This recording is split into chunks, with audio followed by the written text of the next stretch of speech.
இன்றைக்கி ஒரு சூப்பரான ஸ்நாக்ஸ் ரெசிபி தான் பார்க்க போகிறோம். இதுக்கு நம்ம ஆயில் நிறைய யூஸ் பண்ண வேண்டியதில்லை. ஸோ ரொம்பவே ஹெல்த்தியாக இருக்கும். கிட்ஸுக்கு இந்த மாதிரி செஞ்சு கொடுங்க, நல்லா விரும்பி சாப்பிடுவாங்க. வீட்டில் இருக்க எல்லாருமே விரும்பி சாப்பிடுவாங்க. வாங்க எப்படி செய்யுதுன்னு வீடியோக்குள்ளே போய் பார்க்கலாம். இப்போ ஒரு பேன் எடுத்துக்கோங்க. அதில் நான் அன்றைக்கி ஒரு 1/4 கப் அவுல இந்த மாதிரி வறுத்து எடுத்துக்கோங்க.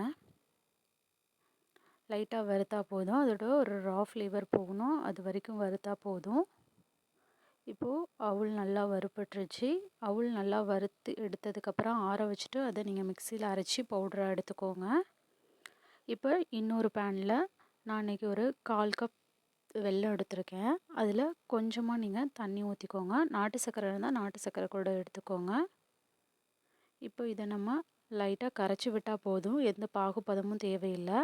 இதில் இருக்கிற அந்த தூசியெல்லாம் வடிகட்டிட்டு அந்த தண்ணியை மட்டும் எடுத்துக்கலாம். இப்போது ஒரு பேனில் கொஞ்சமாக நெய் ஊற்றிக்கோங்க. அதில் இந்த மாதிரி தேங்காவை துருவினதை சேர்த்துக்கிட்டு அதை நல்லா வறுத்துக்கலாம். இப்போ தேங்காய் லைட்டாக வறுபட்டு அதோட நல்ல ஒரு ஃப்ளேவர் வரும். அந்த ஸ்டேஜில் கொஞ்சமாக ஏலக்காய் சேர்த்துக்கோங்க. இப்போ நம்ம வடிகட்டி வச்சுருக்கிற அந்த வெள்ளை தண்ணியை சேர்த்துக்கலாம். இப்போது வெள்ளை தண்ணியை சேர்த்ததுக்கப்புறம் நம்ம பவுட்ரு பண்ணி வச்சுருக்க அவுல சேர்த்துக்கலாம்.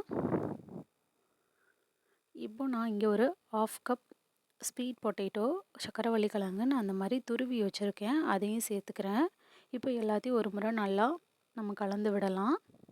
மீடியம் ஃப்ளேமில் வச்சுக்கோங்க, இல்லைனாக்கா லோ ஃப்ளேமில் வச்சுக்கோங்க ஸ்டவ்வை. நல்லா கலந்து விட்டுக்கோங்க. இப்போ எல்லாம் நல்லா கலந்ததுக்கப்புறம் ஒரு 1/2 டேபிள் ஸ்பூன் நம்ம எள்ளு சேர்த்துக்கலாம். உங்கள்கிட்ட எள்ளு இருந்தால் சேர்த்துக்கோங்க, இல்லைன்னா பரவாயில்ல, இது ஆப்ஷனல் தான். நான் ஒரு 1/2 டேபிள் ஸ்பூன் சேர்த்துக்கிட்டேன். இப்போ இன்னொரு முறை எல்லாத்தையும் நல்லா கலந்து விட்டுக்கலாம். இப்போது தண்ணியெல்லாம் வற்றி நல்லா இந்த மாதிரி ஆகிறப்போ நீங்கள் ஸ்டவ்வை லோ ஃப்ளேமில் வச்சுக்கிட்டே கிண்டுங்க. இப்போ இதை நம்ம ஆற வச்சுட்டு உருண்டையாக உருட்டி எடுக்கலாம். இப்போ என்னோடது ஆறிடுச்சு. நான் இதை இப்போ உருண்டையாக உருட்டி காட்டுறேன் உங்களுக்கு. கையில் கொஞ்சமாக நெய் இல்லைனாக்கா ஆயில் தடவிக்கோங்க. இந்த மாதிரி உருண்டையாக உருட்டிக்கோங்க. இந்த மாதிரி இப்போ நான் எல்லாத்தையும் உருண்டையாக உருட்டி எடுத்துகிட்டு வந்துடுறேன். இந்த மாதிரி நம்ம உருட்டிக்கிட்டு வந்ததை இப்போது நம்ம இட்லி பானையிலையோ இல்லைன்னா இந்த மாதிரி ஒரு பேனில் வச்சு நம்ம அவிச்சு எடுத்துக்கலாம்.